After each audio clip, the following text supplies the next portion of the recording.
देखिए, अगर आप ट्रेडिंग करते हो इंट्राडे में, तो सबसे मैन होती है आपकी एंट्री। एंट्री आप कहाँ पे करते हो, वो सबसे मैन होता है, क्योंकि उसमें अगर हमारी एंट्री ऐसे पॉइंट पर होती है जहाँ पर हमें डर लगता है कि ये रिवर्स ना हो जाए, तो उसमें हमें कॉन्फिडेंस नहीं आएगा और अगर छोटा सा भी प्रॉफिट हमें मिलेगा तो हम बाहर निकल जाएंगे। हमारी एंट्री ऐसे पॉइंट पर होनी चाहिए कि हमें उसमें डर ना लगे, हमारा एसएल छोटा हो। हमें कॉन्फिडेंस तभी आएगा जब हमारा एसएल छोटा होगा, और एसएल छोटा होने की वजह से हम अगर हमारे फेवर में ट्रेड जाता है तो हम उसको होल्ड कर पाएंगे और एक बड़ा टारगेट लेने की कोशिश करेंगे।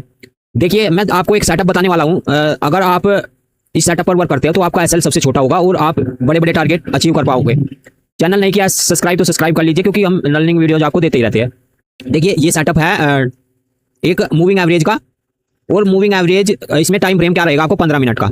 देखिए, 15 मिनट का जो टाइम फ्रेम होता है मीडियम टाइम फ्रेम होता है इंट्राडे के लिए।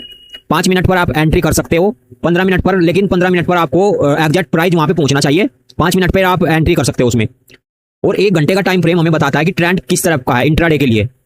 देखिए, अगर आपको बड़ा ट्रेंड, आपको एंट्री भी नहीं पता, आप एंट्री कर क्यों रहे हो, कैसे कर रहे हो, किस सेटअप पर कर रहे हो, तो आपको एक स्ट्रैटेजी की जरूरत है। क्योंकि कुछ लोग होते हैं जो जिन्हें पता ही नहीं होता कि मैंने एंट्री क्यों की इस ट्रेड में, तो उन्हें कॉन्फिडेंस नहीं आएगा।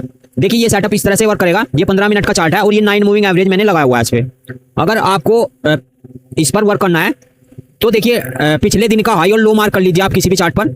अगर पिछले दिन के हाई के ऊपर मार्केट है तो आप बुलिश ट्रेड ढूंढने की कोशिश करोगे, और पिछले दिन के लो के नीचे है तो आप बेरिश ट्रेड ढूंढने की कोशिश करोगे।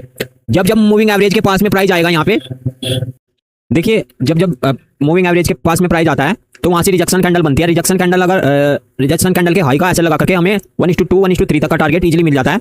ये 15 मिनट का चार्ट है। 15 मिनट के चार्ट पर आपको ढूंढना है, अगर प्राइस मूविंग एवरेज के नीचे ट्रेड कर रहा है तो हमें वहाँ से बेरिश ट्रेड ही ढूंढना है, बुलिश ट्रेड प्लान नहीं करना है। और अगर मूविंग एवरेज के ऊपर ट्रेड कर रहा है प्राइस तो हमें वहाँ से बुलिश ट्रेड ढूंढना है। सिर्फ इतना करना है। अगर आपकी एंट्री सही हो गई तो आपको कॉन्फिडेंस आएगा। देखिए, एक ट्रेड यहाँ पे है, प्राइस नीचे की तरफ खुला, ऊपर की तरफ गया, तो यहाँ से एक रिजेक्शन कैंडल मिली, इसके हाई का ऐसा लगा करके आपको ट्रेड ले लेना है। 1:2 इजीली आपको मिल जाएगा। ये छोटे मोटे पॉइंट नहीं है, 15 मिनट का चार्ट है।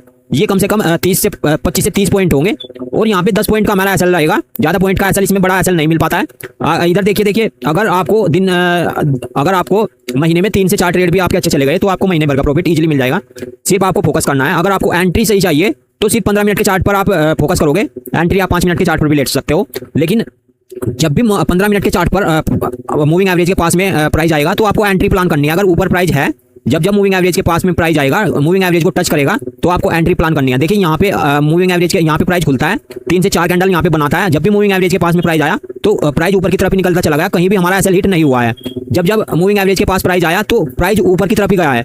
देखिए, यहाँ पे मार्केट नीचे की तरफ खुली और मूविंग एवरेज के नीचे प्राइस आया तो नीचे ही गया है प्राइस।